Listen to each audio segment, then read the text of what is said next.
আসসালামু আলাইকুম। আজকে আমি মুরগির মাংস আলু দিয়ে আর টমেটো কুচি দিয়ে রান্না করব।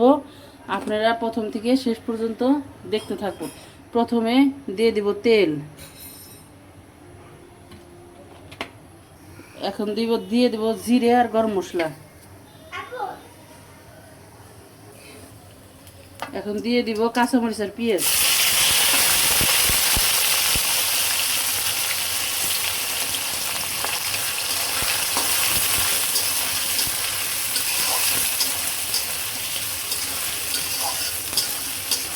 পেঁয়াজটা হালকা লাল লাল করে ভাজে তারপরে বাকি মশলাপাতি দিয়ে দেব।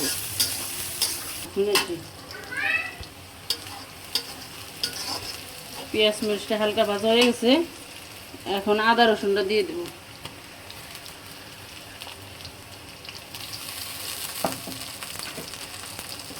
আদা রসুনটা হালকা একটু ভাজা ভাজা করে তারপরে সব মশলাপাতি এক এক করে দিয়ে দেবো।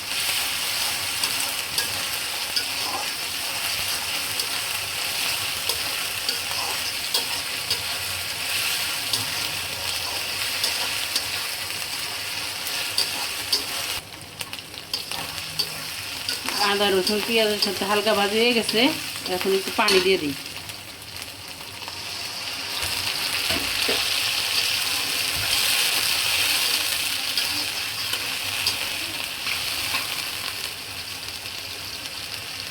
এখন হলুদ গুঁড়ো দিই,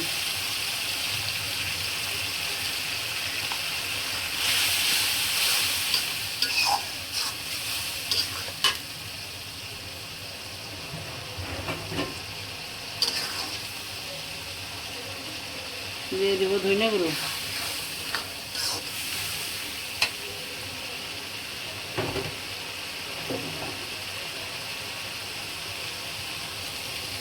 দিয়ে দেবো মরিচের গুঁড়ো। যে যেরকম জাল খাইবো সে সেই রকম মরিচের গুঁড়ো দিয়ে রান্না করবো।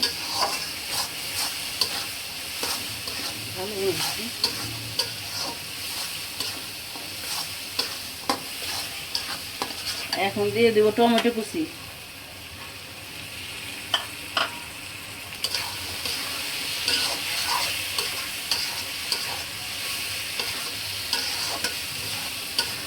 টমেটো কুচি দিয়ে মশলা দিয়ে মিশানো হয়ে গেছে, এখন একটু ঢাইকে দিই।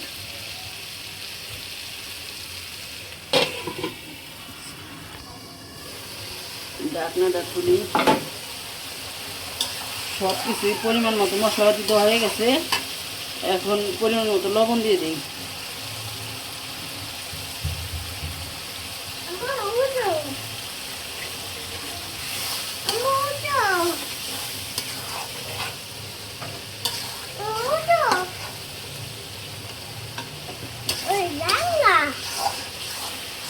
এখন মশলা ভালো করে কষানো হয়ে গেছে, এখন মাংসটা দিয়ে দিই।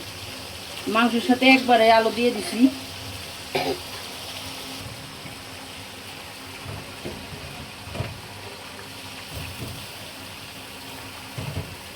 এখন আলু আর মাংস মশলা দিয়ে ভালো করে কষিয়ে নিই।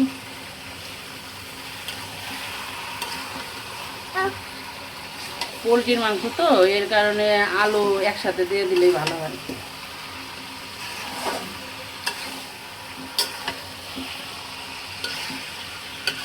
ভালো করে মশলা দিয়ে নাড়াচাড়া করে নিই। মশলা দিয়ে কি হয়ে গেছে, কষানো হয়ে গেছে, এখন একটু ঢাইকে দিই। ঢাকনাটা খুলি, মাংস সুন্দর করে মশলা মাখানো হয়েছে, একটু পানি দিব না, এমনি কষিয়ে নেব। এমনিতেই পানি উঠে গেছে। ভালো করে মাংস কষাইলে ওই মাংসটা খাইতে মজা লাগে বেশি।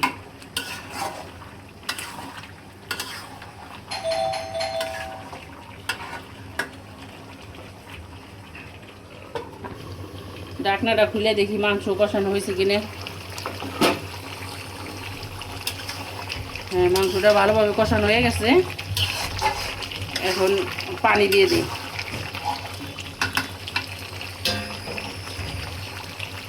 এখন পরিমাণ মতো পানি দিয়ে দিই।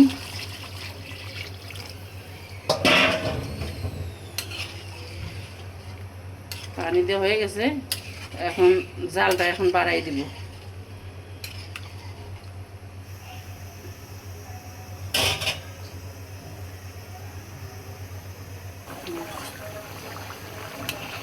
তরকারিটা একটু নাড়াচাড়া দিই, আর একটু হইব, তারপরে তরকারিটা নামিয়ে নেব। এখনো হয়ে সারে নাই।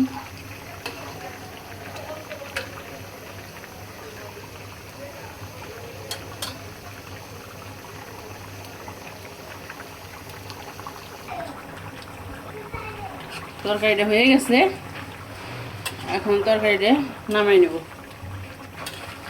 চুলাটা বন্ধ করে দেই।